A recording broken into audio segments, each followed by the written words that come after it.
Hi, it's Gabrielle. I'm just doing a end of March update.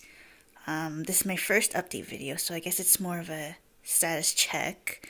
I'm just gonna go over the important stuff, good and bad. So I unflasked the Dendrobium tobaense earlier this week, and I've used this food container, I guess as its pot. From the videos I've watched, they've recommended using a pop bottle, but I thought this is good because you could really seal it to keep the humidity in and then slowly climatize it to your environment. The only thing I would change next time is poke a bunch of holes in it first and then cover the holes in tape. Then, as I'm trying to acclimatize it, remove pieces of the tape to expose all the holes. But I guess this will work. This will work for now, and we'll see what happens in the future. My Ascocentrum curvifolium is in spike, which is totally unexpected, but I'm happy. My Ascocentrum ampullaceum also is in spike. Actually has several spikes, so let's count them. So 1, 2. There's 3, 4, 5. I think that's number 6. And there's number 7. So my Ascocentrum ampullaceum crossed with christensonianum is also in spike, although it's very small at the moment. Also has a new leaf. So my Schomburgkia schultzei has a new growth. I thought I was going to die because I dropped something on it and the pseudobulbs have become shriveled, but it put out a new growth, so I'm hoping this will do a lot better this year. My Sharry baby went downhill a little bit. A lot of the back bulbs turned yellow and the old sheath started to rot. I think when I originally potted it up, I didn't clean it up properly, so I decided to unpot it and clean up the old sheath. I removed the yellowing pseudobulbs. I also decided to remove the new growth on those old pseudobulbs just so it's easier to manage for me. This new one is doing okay, but there's fewer roots now, but these roots are actually good, so I'm hoping it'll do better. My LC Supersonic Striking Lip has a new growth. There's also a bug on it, although I'm not sure what kind of bug it is. It doesn't appear to be hurting it, so I'm just going to leave it alone. My RLC Chian-Tzy Goldenorange is maturing its growth, so that's good. So this is my Masdevallia NOID. It's looking pretty bad. I sprayed it with a homemade horticultural spray to deal with the scale that it has. I think it still has scale, and I think some of the spray got in the media, which affected the roots and probably the ability for it to take in water, which is why the leaves are yellow. I'm not sure exactly if that's what is causing the yellowing leaves, but that's what I suspect. My Clowesia Grace Dunn is starting a new growth, so that's exciting.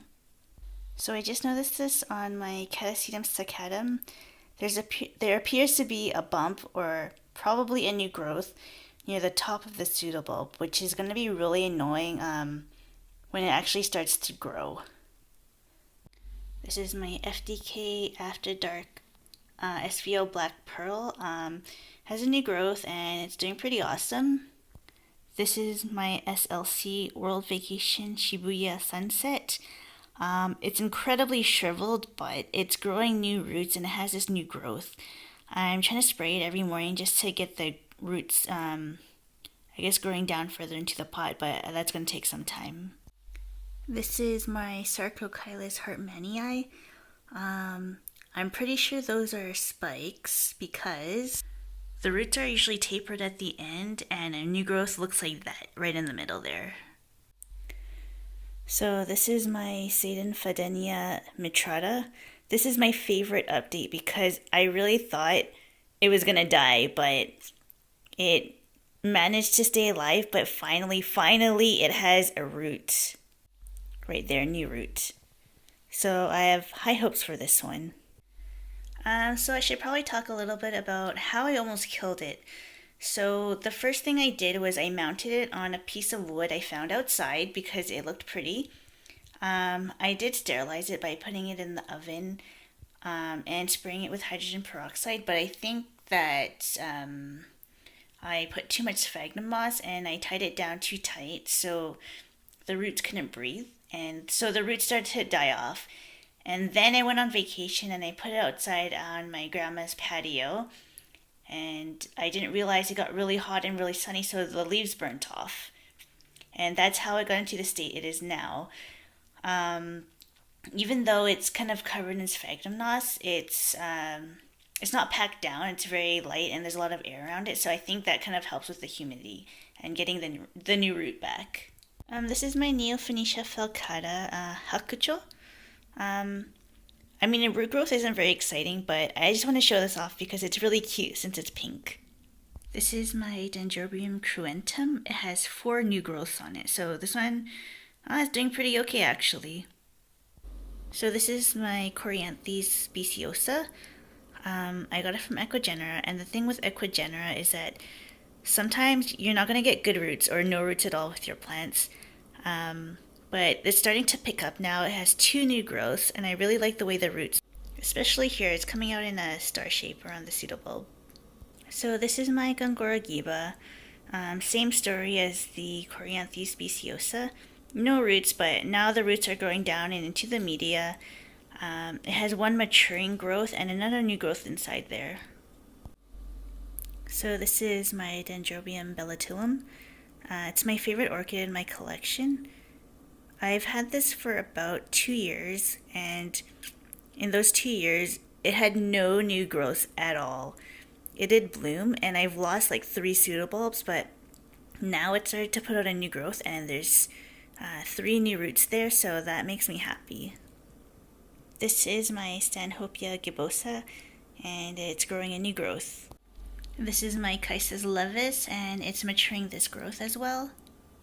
This is my Dendrobium bracteosum, and it has a new growth as well. So I potted up the Polycycnus barbata in a combination of rockwool and hydrogen, so it's going to be the first plant in rockwool. And I potted the Laeliocattleya fimbriata in a semi-hydroponic setup. I'm doing something a little bit different. I'm trying to use an external reservoir, see how that works. While I was cleaning up the plant, I managed to pull off a new growth, so that really sucked, but it happened. I might want to repot this. The problem with this plant is it's kind of growing up on an angle, so I didn't want to bury the older pseudobulbs, so I tried to keep everything above the media. But I'm probably going to redo this because it's leaning way too much to the side. So this is my mini Phalaenopsis NOID.